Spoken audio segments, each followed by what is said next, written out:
Welcome to Joint Camp. We started Joint Camp when I first came to practice here because I wanted to create a good experience for patients going through joint replacement. The goal for today is to empower you with knowledge so you have a successful surgery and a successful recovery. Today at Joint Camp, we will review your medications, discuss with you the anesthetic plan, sign a consent, and inform you of what time to come to the hospital. I did not want to delay surgical care for routine things that can be taken care of before surgery. So welcome to Joint Camp. Identify a coach. We highly recommend going through this process with help.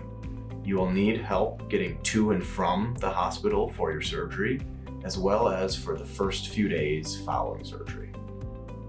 The role of the coach includes completing the fall prevention checklist for home, planning out meals, visits, and appointments, picking up any prescriptions. The coach is ideally someone who can stay with you for a week after surgery when you return home from the hospital. Your coach can also stay with you in the hospital if desired.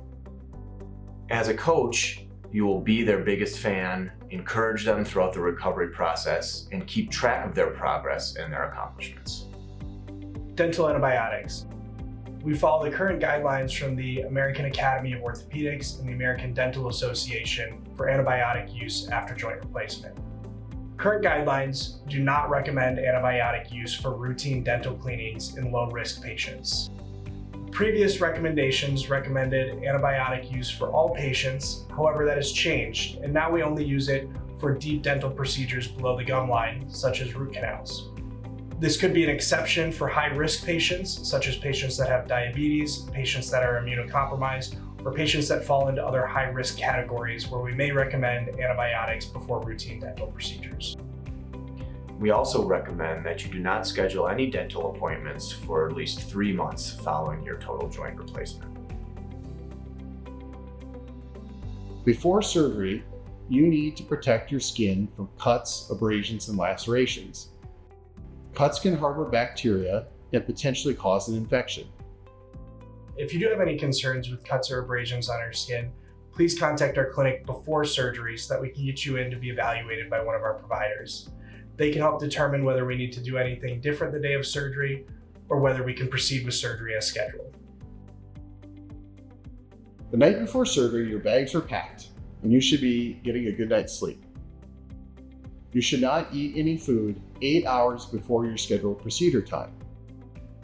We do allow patients to have clear liquids in coffee without creamer, emphasized no creamer, 2 hours before your arrival to the hospital. We also allow white grape juice or apple juice. If you're a diabetic, we recommend sugar-free juice to prevent a glucose spike. There's also an Ensure Create surgical drink that is sold at our pharmacy. The purpose of these drinks is to decrease your pre-surgery dehydration. The glucose in some of these drinks also helps with hunger while you're waiting for your surgery and can help with post-operative nausea. The nursing staff will clarify your eating and clear liquid times with you today when they inform you of your scheduled arrival time. We are tobacco-free at the hospital. Additionally, any tobacco products can increase your risk for infection to 4 times the average population. If you are a smoker or a tobacco user and require a patch, that can be provided for you the day of surgery. Stool softeners. We recommend starting a stool softener the night before surgery. Most of the medications that we give you for pain have the unwanted side effects of causing constipation. Being mindful of this and eating a diet high in fiber can help minimize any constipation or issues you could have related to this.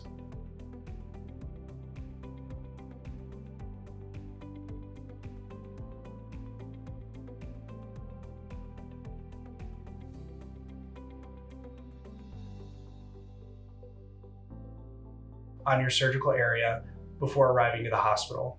All this is done to help decrease the risk of infection. You'll meet with a surgical nurse today who will give you your cleaning instructions of your skin prior to surgery. They will also tell you your arrival time to the hospital, which is typically 2 hours before your scheduled surgery. This is the amount of time it takes to get you prepared for your surgical procedure.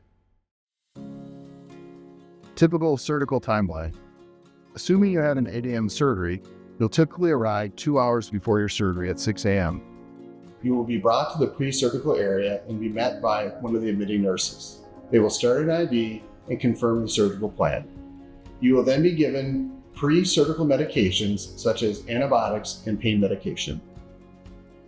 The surgeon will then come and mark your preoperative site. An anesthesia will come and verify your anesthesia plan. You will then be met by the circulating nurse. They will be with you the entire surgical procedure. The surgical nurse will then take you to the restroom to empty your bladder. This is a change in the past when we used to use catheters. Our preference now is that you empty your bladder before surgery so we can avoid using a catheter during your surgery. When you're off the surgery, there is a surgical waiting area near the medical surgical floor. There's also a cafeteria at the basement level, and there's a cafe bistro near the pharmacy in the primary care clinic. The family is also welcome to leave campus during the surgery. You'll be called after the surgery is complete with an update. Surgery will then begin at your scheduled time at 8 a.m. Surgery usually takes 1 to 2 hours depending on what procedure you're having. During surgery, there are several things that we do as Southwest Health to prevent infections. First, we use chlorhexidine wipes. Everyone gets IV antibiotics. And then we surgically prep your skin with chlorhexidine or an iodine-based prep. We use surgical drapes, and your exposed skin is covered with Iovan. We use hoods during surgery, and there's laminar flow in the surgical room. We use sterile instruments and techniques. We close the wound in layers with absorbable sutures. We use glue on the skin and occasionally staples. We then use an Aquacel or Mepilex dressing, which is a waterproof antimicrobial dressing. We keep this on your incision for 2 weeks after surgery, and we remove this for you in clinic. After surgery, you'll then spend 45 minutes to an hour in the recovery room.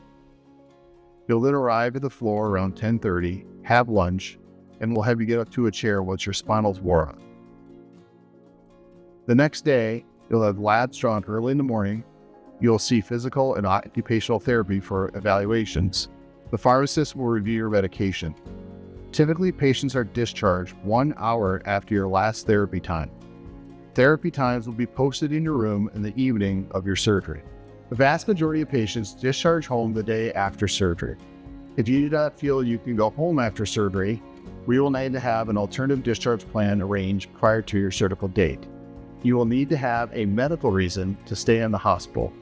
Living in a house with a lot of stairs is not a medical reason to stay in the hospital longer. There is an option to private pay at facilities if you do not think you're going to be able to return home after surgery. Please ask us about these options today, and we can help provide some information. A few thoughts to optimize your hospital stay. Try to minimize your time in bed.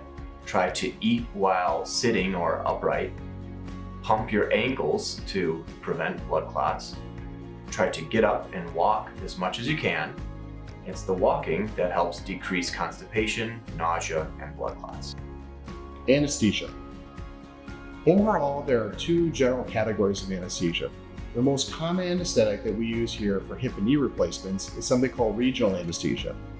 With regional anesthesia, what they do is they numb your legs from your waist down. This is very similar to when women have an epidural for labor. During the surgery, the patient can choose to be as asleep or as awake as they want, and typically patients choose to be sleeping during the surgical process itself. That's what we call conscious sedation. The advantage of this is that it's generally safer and patients have better pain control after surgery. It'll take several hours for your legs to wake up after the surgery with a regional anesthesia. The alternative anesthesia plan is a general anesthesia. This is done for all patients receiving a total shoulder replacement and some patients receiving a hip and knee replacement who cannot get regional anesthetic. With this type of anesthesia, medication is given to you that makes you unable to breathe on your own, and so a breathing tube is used to breathe for you. The other thing that they will talk to you about today during joint camp and on the day of surgery is using regional nerve blocks. So typically for knee patients, there's something called an adductor canal block, which helps numb the anterior part of your knee for surgery. It decreases your pain medication afterwards. A similar process is done for the shoulder, where your arm will be numbed, and after surgery, your arm will be numb for a period of time and you'll have less pain. These are other things that the anesthetist will talk to you about today at Joint Camp. Pain medications. Everyone is unique and everyone experiences pain differently. Our goal at the hospital is to provide you with pain medication so you can be comfortable and your pain is tolerable. The purpose of being in the hospital after surgery is to allow you to gauge your pain medication needs and how many pain medications you need to become comfortable. This varies from every person. We typically give every patient scheduled Tylenol, a non-steroidal anti-inflammatory, and oxycodone. Depending upon your past experiences or how you do with these medications, we adjust these for each individual patient. Some patients have allergies, and we have to account for those as well. Some patients do not need to take pain medications, and others take them frequently. The goal of the time in the hospital is to gauge the amount of medications that you need for your pain. We also have ice packs and an ice machine. It's important to know that some insurances and some pharmacies limit the amount of pain medications you can have after surgery. They are trying to limit abuse, and they're trying to decrease the risk for addiction. You may have to purchase some of these medications out of pocket if they're not covered. If you need refills, we will try to wean you off your medications, and we may switch you to something that's less potent. Please allow plenty of time for us to get refills to you, at least 2 days. Remember that the goal of pain medication is not to completely eliminate your pain, but to make your pain tolerable during your recovery. You will meet with a pharmacist today to discuss your current medications and your planned medications for discharge. All patients who have a hip or knee replacement will be on a blood thinner post-operatively. Typically, we give patients 81 milligrams of aspirin twice a day for 6 weeks. If you have a history of blood clots, a history of pulmonary embolism, or you're at higher risk, we may give you some alternative medications aside from aspirin, such as drugs called Eliquis or Xarelto. If you take a blood thinner prior to surgery for a chronic medical condition such as atrial fibrillation, we'll have you hold that medications prior to surgery, and you'll resume that after your surgery. We will discuss these with you today with the pharmacist. If you have concerns about your dressing or redness or warmth around your incision, this can be normal after surgery. The dressing that is placed on the incision following surgery is an antimicrobial dressing that stays on for 2 weeks. When we see you for your post-operative visit at the 2-week mark following surgery, we will take it off for you. This is a waterproof dressing that you are allowed to shower with. These bandages are extremely absorbent, so even a small amount of blood can look significant on the outside of the bandage. Small amounts of blood spots are not concerning. If there's drainage on your dressing and it touches the edges or is larger than a quarter size, we may need to change your dressing. If your bandage is wet, please just call our clinic and we're happy to provide you guidance. This is not an emergency and not something that needs to be done at midnight, but it's something you should call the clinic about the next morning. If it's a weekend or at night and you have concerns, please feel free to call the hospital and you can speak to the nursing supervisor. If your bandage slightly lifts up off your skin, you can also reinforce it with tape to prevent water from getting up underneath the bandage. If your knee, hip, or shoulder is red and swollen immediately after surgery, this is likely normal. If you do have concerns for an infection, please call our clinic and we're happy to provide guidance. If it's nights or weekends, the nurse supervisor can also provide guidance from the hospital. Typically, we do not require a trip to the emergency room for concerns related to infection.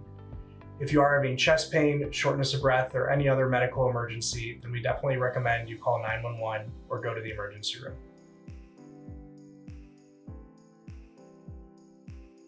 Hi, my name is Carrie Sue Stang. I'm the Director of Rehab Services at Southwest Health.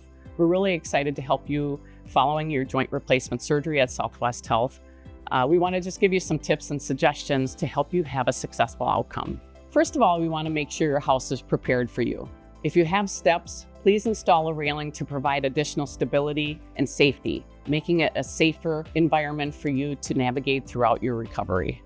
Also remove throw rugs and clutter, anything that could be a tripping hazard to walk throughout the house. You want to make sure you have a clear pathway to walk with your front wheel walker. Make sure you have a coach, someone that's going to be with you at home to help you with day-to-day activities, helping you with meals, laundry, helping you with your exercises, and taking you to appointments. We recommend you go over the exercises in the Joint Camp Handbook so you have an idea and know how to be prepared for the exercises that we will be doing after your surgery. Most importantly, make sure you schedule your follow-up outpatient therapy at Southwest Health or at the other clinics that you may be attending. You want to schedule those as soon as possible so you do not have any delay in your care. Please confirm a date and a time of your PT appointment so that you can get started after your surgery. We recommend that our hip and knee replacement patients have a front or a two-wheeled walker. Four-wheeled walkers can be unsafe and unsteady. Please try to get that walker ahead of time. You can bring it to the hospital when you come and we can adjust it to the proper size for you. Straight canes are also helpful following your recovery, as patients may advance from the walker to the cane. Canes are also helpful on stairs.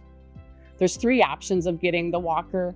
You can borrow a walker from someone or get it from a loan closet. The Grant County Loan Closet in Lancaster is very helpful. It has a walker for $5 for 6 months. It's a great option. You can try to go through your insurance. One of the providers can write a prescription for the front-wheeled walker. You can take that to a durable medical equipment company and your insurance may or may not cover, so that's something you may want to call them ahead of time to find out. Last option is just purchasing a walker. There's many options online, in stores. The Southwest Health Pharmacy has front-wheeled walkers as well. Bathroom equipment such as a raised toilet seat, shower seats, and benches can be found at local loan closets or purchased online or in stores. These items are not covered by insurance. Raised toilet seats are helpful if you have a low toilet, and a shower bench is helpful if you have a tub-shower combination to improve your stability of getting in and out of the tub. After surgery is a busy day. You'll be having physical and occupational therapy. Physical therapy will be working on walking, getting in and out of bed, up and down from chairs, stairs if you have them, and going over your exercises.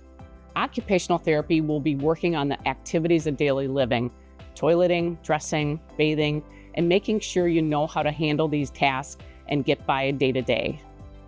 Once your therapies are complete, you'll be ready for discharge. Discharge is usually an hour after your last therapy session is complete. Once you go home, we recommend you walk every 1 to 2 hours and do your exercises 3 times a day. Once you start your outpatient physical therapy, they will advance your exercises and your mobility until you achieve your goals. Thank you. We'll see you soon.